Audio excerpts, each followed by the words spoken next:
there, everybody. Welcome to Motivation Monday. Really excited to have you here. Thank you for joining. I'm Maryse Williams. I'm the founder of JobMorph, and I'm new to you.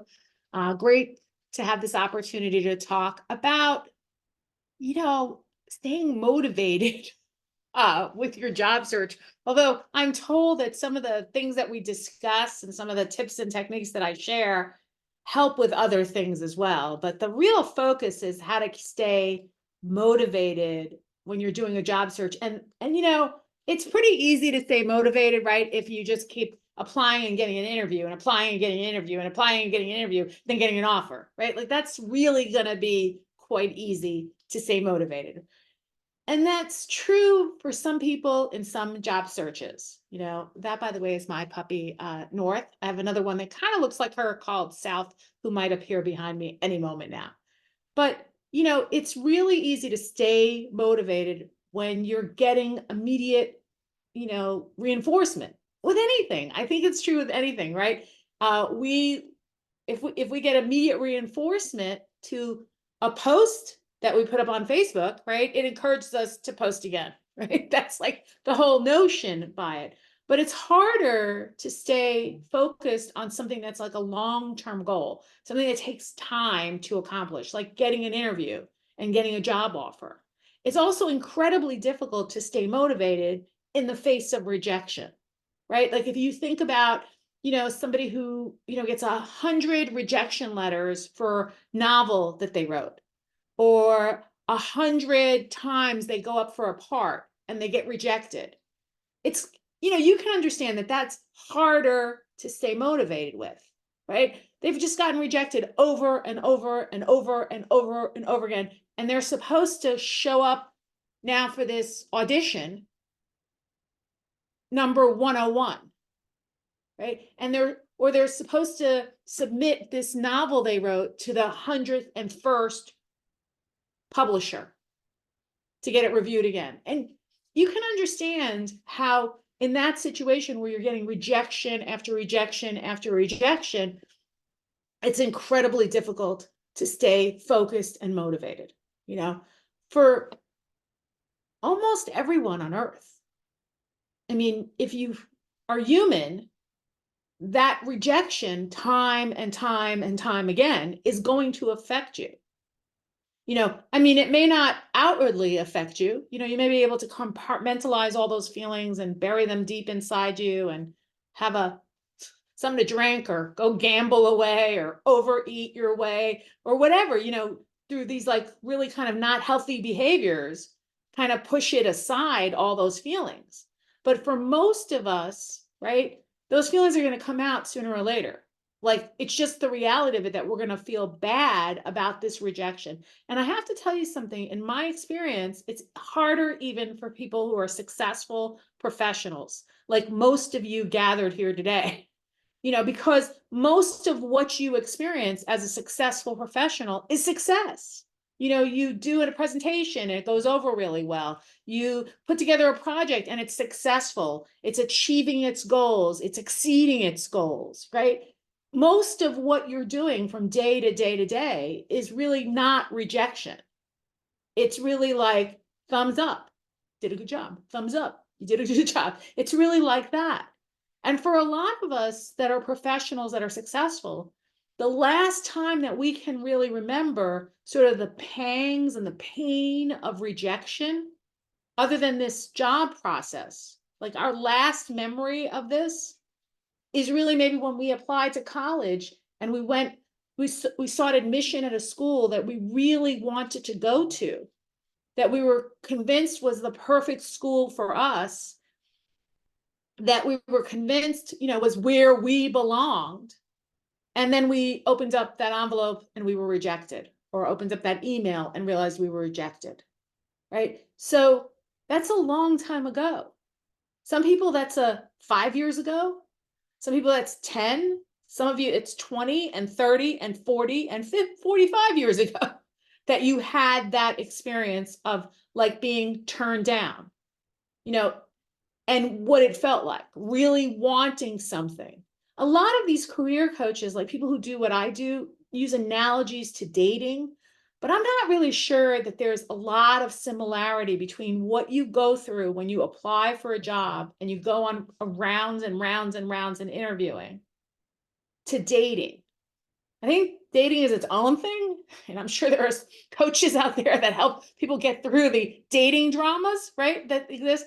I think this whole application interview process is its own kind of thing, and it feels very different than asking somebody out and getting turned down, or going on a date and realize that person's not right for you. I think this feels totally different, this experience. And it can be very, very dark for people, right? Like, you might be somebody when those rejections come in, and they will come in. There is no one on earth who applies for jobs and gets interviews for all of them.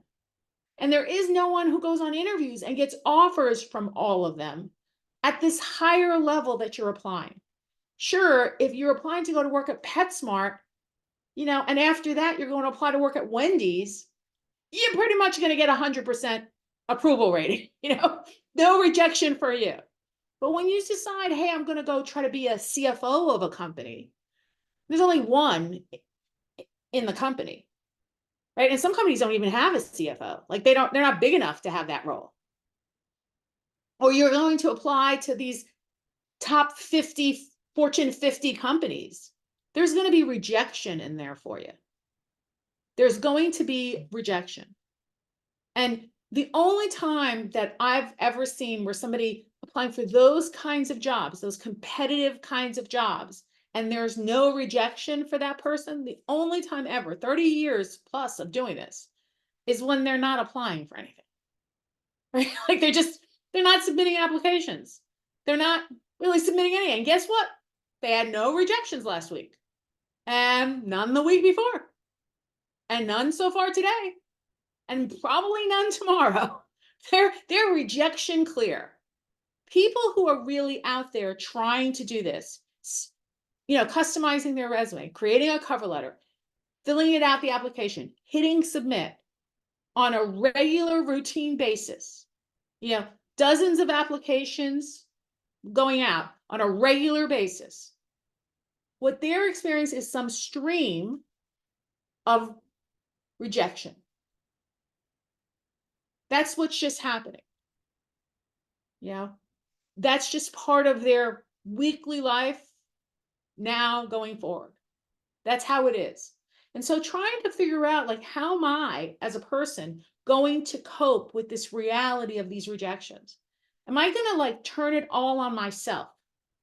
So I get a rejection and I start ripping apart my resume, my cover letter, my LinkedIn profile, my background, my degree, my age, my ethnicity, keep it going, all directed at me because I got this rejection, and put myself in this really dark, dark, dark place.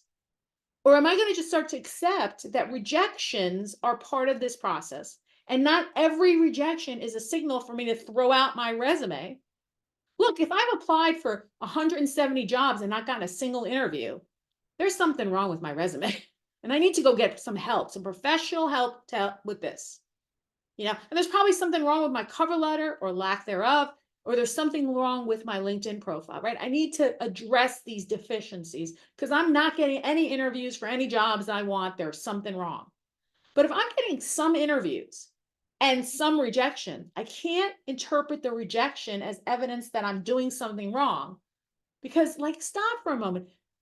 How does that explain the interviews where I'm successful? If everything that I've done is completely wrong on my resume, my cover letter, my LinkedIn, everything's wrong, then how did I get these interviews? It must be that there's something right going on there because I got these interviews. This is evidence that what I'm presenting out there, the jobs I'm applying for, the resume I'm submitting, the cover letter I'm using, the LinkedIn I'm using, this is evidence that there's something right out there. Could it be a little more right? Of course, we can all tweak things so we have a better yield rate from application to interview.